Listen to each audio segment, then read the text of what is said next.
अस्सलाम वालेकुम वरहमतुल्लाहि वबरकातुहू। एचएस मैथ्स में दिल की गहराइयों से आप सबको खुशामदीद कहती हूँ। उम्मीद करती हूँ अल्लाह की पाक ज़ात की रहमत और फजल से आप सब खैर और आफियत से होंगे।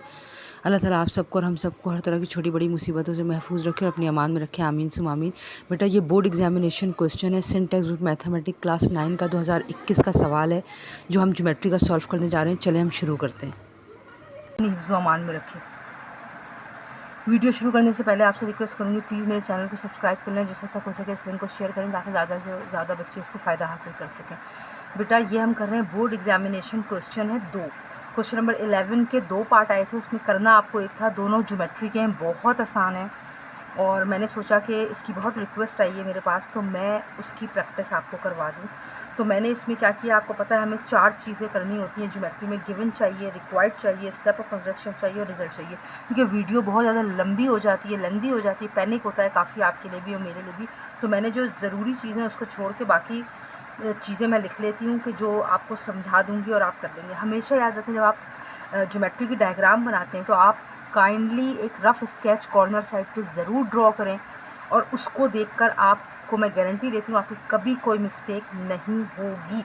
सबसे पहले हमारा काम क्या है, उम्मीद करती हूँ कि आपको क्लियर दिख रहा हो। सही है। मैं सबसे पहले ऊपर हेडिंग डालूंगी कंस्ट्रक्शन ऑफ ट्राइंगल। देखिए वो कह रहे हैं एक ट्राइंगल ड्रॉ करें PQR। कंस्ट्रक्शन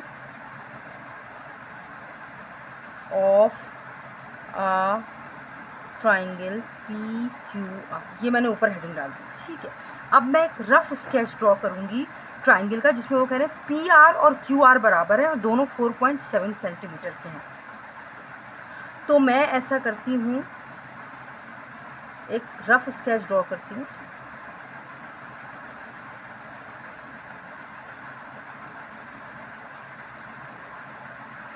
देखिए, और वो कह रहे हैं एंगल P55 है। जो एंगल गिवन है वो डेफिनेटली बेस लाइन पे होगा, तो ये तो हो गया P जो है 50 डिग्री, 5 डिग्री का। अब आप देखिए उसने P और R बताया है, Q और R।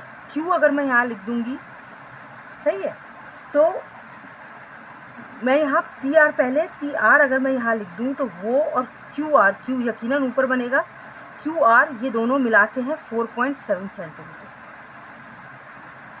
Q से R का फासला 4.7 सेंटीमीटर। इसको देख के आप देखेंगे इंशाल्लाह हमारी डायग्राम कितनी ज़बरदस्त बनेगी। चलें शुरू करते हैं। सबसे पहले हमने गिवन लिखा। गिवन हर वो चीज़ है जो आपके सवाल में मौजूद है। Major PR is equal to major QR is equal to 4.7 centimetre. आप ये भी लिख सकते हैं कि एक लाइन में आप लिख दें measure PR is equal to 4.7 centimetre. Next line में आप यहाँ लिख दें measure QR is equal to 4.7 centimetre और मेजर एंगल P आपने 55 डिग्री है कि 50, सॉरी मैंने यहाँ पे 55 को, ये है 55 डिग्री। ठीक है, चलें बेटा ये मैंने Y2 लगा लिया, ये 55 डिग्री है। उम्मीद करती हूँ ये आपको समझ में आ रहा होगा। पता नहीं मैंने पेन भी कहाँ रख दिया जो मुझे मिल नहीं रहा। चलें, एंगल P है 55 डिग्री। सबसे पहले हम बेस लाइन ड्रॉ करते हैं, जो मैंने यहाँ पे ड्रॉ कर ली 4.7 सेंटीमीटर। देखें, आपने ज़ीरो से अपनी लाइन शुरू करनी है। मैंने एक डॉट ज़ीरो पे लगा लिया, ये रहा 4.567, ये 2 डॉट लगा लिया। अब आप आराम से स्लाइटली प्रेस करके अपनी डायग्राम ड्रॉ करें। ये है P, ये है R, सही है, ये है P, ये है R, ये है 4.7 सेंटीमीटर। अब इसके बाद आपने सबसे पहला काम क्या करना है, सबसे पहला काम आपके लिए ये करना है, जब एंगल गिवन होता है तो बेस लाइन के बाद आप एंगल ड्रॉ करते हैं। देखें, उम्मीद करती हूँ आपको ये जो डॉट है, ये वाला डॉट इस डॉट के ऊपर रखेंगे क्योंकि P पे एंगल बन रहा है। ये मैंने रख दिया। आप देखेंगे D की लाइन से मेरी लाइन छुप गई, अल्हम्दुलिल्लाह, बिल्कुल छुप जानी चाहिए। ये D की लाइन छुप गई। अब जहाँ लाइन जा रही है, लाइन इधर जा रही है, पीछे कुछ नहीं है, लाइन इधर आ रही है, उधर का मैं 0 पढ़ूंगी। उम्मीद करती हूँ आपको दिख रहा होगा। 0, 10, 20, 30, 40, 50 और 60 के बीच वाला है 55, सही है। मैंने यहाँ 55 पे 50 और 60 के बीच 55 पे डॉट लगा लिया। अब मैं D हटा लूँगी, D का काम ख़त्म हो गया। अब मैंने एक लाइन ड्रॉ, लाइन आप एंगल की हमेशा लंबी ड्रॉ करो, ठीक है बेटा, ये आपने एरो से बंद कर दिया है।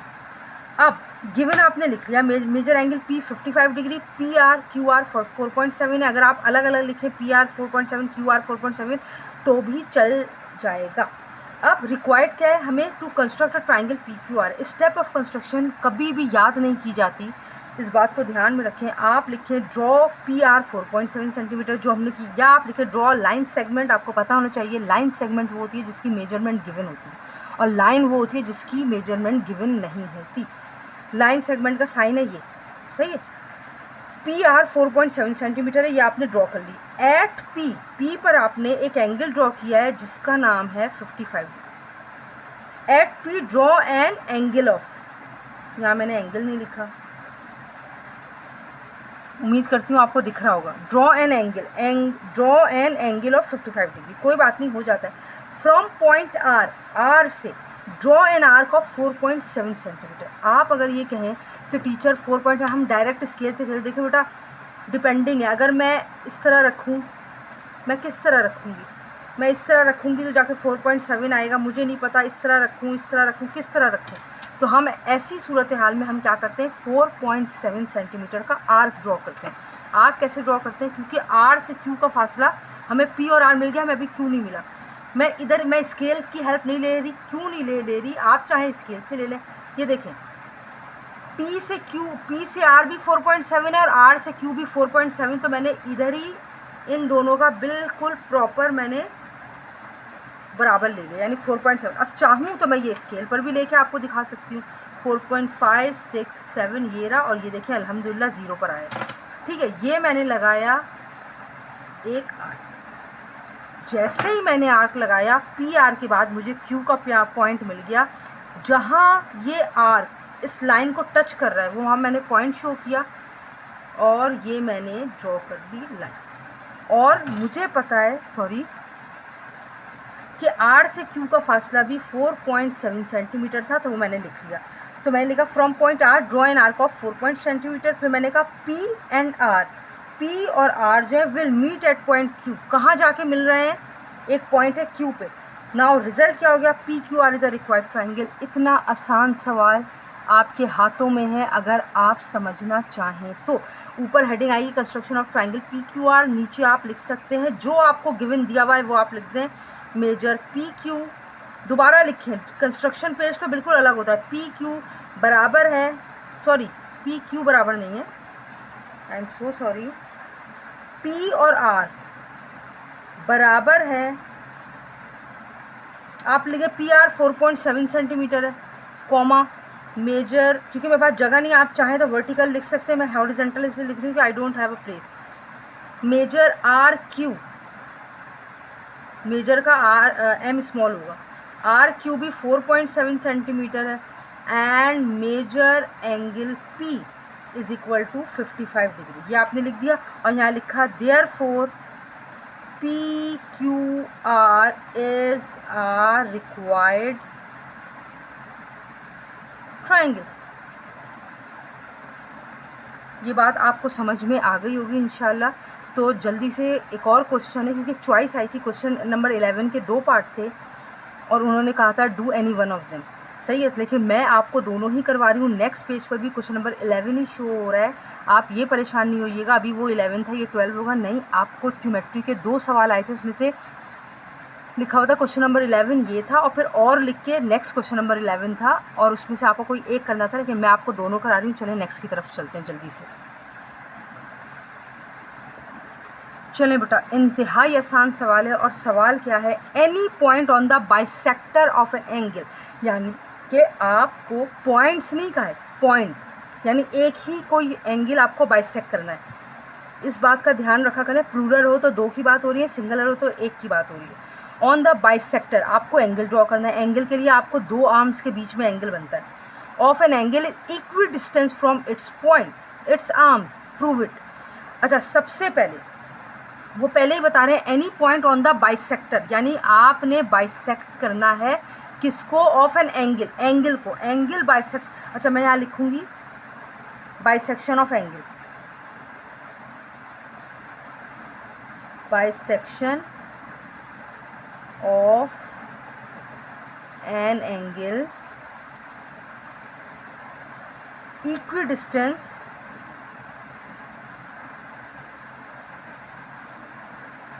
फ्रॉम इट्स आर्म्स, यही हम ड्रॉ कर रहे हैं ना।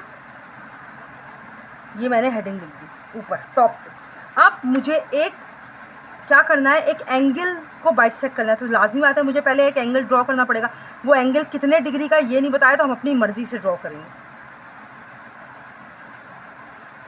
जब आपको मेजरमेंट गिवन नहीं होती तो आपके पास ये अपॉर्चुनिटी होती है कि आप बहुत नीट एंड क्लीन वर्क कर सकते हैं।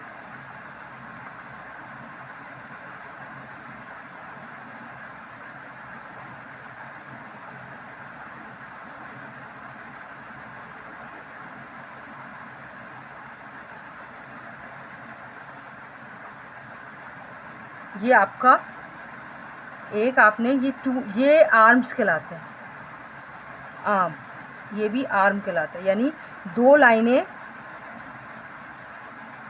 जो हैं जो एंगल बनाती हैं वो आर्म्स कहलाते हैं। ये एक आर्म है, ये एक आर्म है, दोनों को मिला के बोलेंगे तो आर्म्स हो जाएगा। वो कह रहा है एंगल को बाइसेक्ट करें। एंगल बाइसेक्ट का तरीका मैं आपको पहले ही बता चुकी हूँ, पूरा चैप्टर हमने कर लिया है माशाल्लाह माशाल्लाह। क्लास 9th की बुक में तमाम चैप्टर में हमने क्या देखा कि एंगल बाइसेक्शन का एक तरीका है। मैं आपको आसान तरीन तरीका बता देती हूँ। ये आपने नोट पे रखा, compass, open the compass with any convenient radius. मैंने ये कंपास रखा और ये मैंने एक आर्क लगा लिया। अब मुझे ये पॉइंट मिला है और ये पॉइंट मिला है। आपने ये आर्क बाहर निकाला है या नहीं निकाला, ये आपकी मर्ज़ी है। आप यहाँ तक भी रुक सकते हैं और आप बाहर निकाल दें तो भी रुक सकते हैं। हम बाइसेक्शन ऑफ लाइन कैसे करते हैं, हाफ से ज़्यादा कंपास खोला, एक आर्क ऊपर एक आर्क नीचे, फिर इधर रखा, एक आर्क ऊपर एक आर्क नीचे।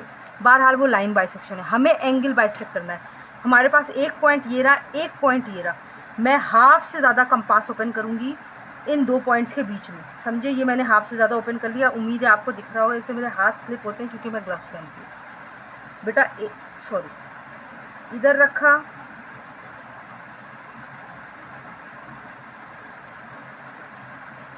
ये मैंने एक आर्क लगा दिया, ठीक है। और फिर मैंने इधर रखा कंपास, ये दूसरा आर्क लगा दिया। अल्हम्दुलिल्लाह, सही है, ये आर्क लग गया। अब जो ये आर्क जिस पॉइंट पे मिल रहा है वो और ये वाला पॉइंट मैंने डॉट लगाया और मैंने बिस्मिल्लाह पढ़ के ये आर्क ड्रॉ कर दिया। देखिए अब मैंने गिवन क्या लिखा, सपोज करें ये एंगल है। एंगल दो हिस्सों में बराबर बढ़ चुका है। हमें नहीं पता कि ये एंगल कितने का है, बस हमें एक सपोजिशन है कि सपोज करें कि ये 40 डिग्री का है। तो ऑटोमेटिकली बाइसेक्शन के बाद ये 20-20 हो गया। सपोज करें ये 50 का है तो ऑटोमेटिकली 25-25 का हो गया। अगर ये 60 है तो 30-30 का हो गया। सही, ऑटोमेटिकली। क्यों? क्योंकि कंपास से किया है हमने तो ये बाइसेक्शन हो गई। अगर मैं इसको एंगल 1 और इसको एंगल 2 नाम दे दूँ, सही है, ये एंगल 1 है, ये एंगल 2 है। ये हमारा गिवन था, any point on the bisector of an angle, any point. Suppose करें ये है पॉइंट इस बाइसेक्टर पे, सही है, of an angle is equi distance from its arm. Arm है ये। अगर मैं इसको ऐसे मिला दूँ और मैं इसको ऐसे मिला दूँ, आर्म्स की बात हो रही है, देखें दोनों आर्म की, सही। इस पूरी बाइसेक्शन लाइन को मैंने के का नाम दिया और इस हिस्से, इस इक्वी डिस्टेंस से यहाँ आर्म तक मिलने को मैं दे देती हूँ नाम आई और इसको नाम दे देती हूँ मैं जे। और आप देख सकते हैं जो लाइन परपेंडिकुलर लाइन बनाती है वो 90 डिग्री का एंगल भी बनाती है। ये देखें, ये बन रहा है, ठीक है। अच्छा, ये आई है, ये जे। हमें प्रूफ क्या करना है, हमें प्रूफ करना है कि जो पॉइंट बाइसेक्शन लाइन पर है यानी के पर, वो जब आर्म से मिल रहा है तो दोनों आर्म के दरमियान फासला सेम है। सपोज करें यहाँ से यहाँ तक का फासला 4 सेंटीमीटर है तो यहाँ से यहाँ तक का फासला भी 4 ही होगा। आप साबित करें। तो गिवन क्या है, एंगल 1 और एंगल 2 बराबर है, क्योंकि सवाल में ही बता दिया था कि एंगल को बाइसेक्ट करें। तो ये बात कॉमन है ज्योमेट्रिकली कि एंगल 1 और एंगल 2 लाजमी बात है, बराबर होंगे क्योंकि बाइसेक्शन हो रही है। यहाँ पर गिवन हो गया। रिक्वायर्ड क्या है, उस बाइसेक्शन लाइन से आर्म्स तक का फासला, आर्म्स यानी दोनों लाइनों तक का फासला बराबर होगा, ये आपको साबित करना है। तो मैंने इस पॉइंट से इस आर्म तक का को आई का नाम दिया है, इस पॉइंट से इस पॉइंट तक का, इस पॉइंट से इस आर्म तक का फासला जे का नाम दिया है और हमें यही साबित करना है कि ये दोनों लाइनें बराबर हैं, ये आई है, ये जे। अब देखिए straight line always make 90 degree angle. सही है, अब हमें प्रूफ करना है। सबसे पहले मैंने बिल्कुल मुख्तसर बात लिखी है, असल आंसर आपको ये डायग्राम देखें। साइड के, इस पूरी लाइन को मैंने के का नाम दे दिया। साइड के is common in both the triangle. अगर मैं देखें दो ट्राइंगल बन रहे हैं, एंगल 1 एंगल 2, एक ये वाला ट्राइंगल बन रहा है और एक ये वाला। अगर मैं ये वाला ट्राइंगल अलग करूं तो भी के की लाइन उसके साथ जाएगी, और अगर इस ट्राइंगल को हटा के इस ट्राइंगल को अलग करूं तो इसके साथ भी के की लाइन अलग आएगी। तो मैंने क्या की लिखा है, साइड के is common in both the triangles. True, समझ में आ गया होगा। एंगल 1 और एंगल 2 जो है बराबर है, क्यों? Due to bisection of angle. आप चाहें तो लिख लें, चाहे तो ना लिखें, मैं यहाँ लिख रही हूँ। अगर आप लिखना चाहें तो लिख दें, अगर नहीं लिखेंगे तो भी चलेगा। Due to the bisection of angle, bisection of an angle. सही है। सो वी से दैट, तो हम ये कह सकते हैं both the triangles are congruent. जाहिर सी बात है, जब एंगल बीच से बिल्कुल इक्वल डिवाइड हो गया है तो ये ट्राइंगल और ये ट्राइंगल बराबर होंगे। क्यों?